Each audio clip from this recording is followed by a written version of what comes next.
So what we are looking at are some Cycle Shack drag pipes. These are for 04 to 21 Harley Sportster. These were made by Cycle Shack. Cycle Shack was one of the best exhaust manufacturers in the world, basically, for Harley. They are now out of business, so these are the last ones you can possibly find or get, so they won't last very long. These are PhD 230 TOs. They start out stock head pipe size, and then they taper out to about 2 inches.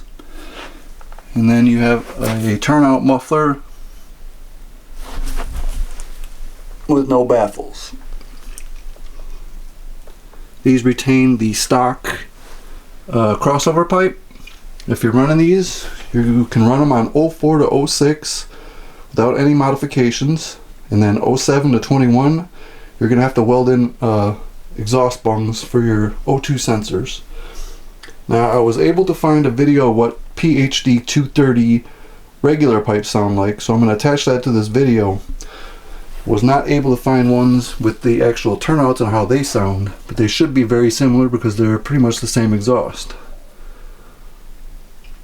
So these are up on eBay. All the links will be in the description. Get them while you can, because these are the last ones available in the entire country.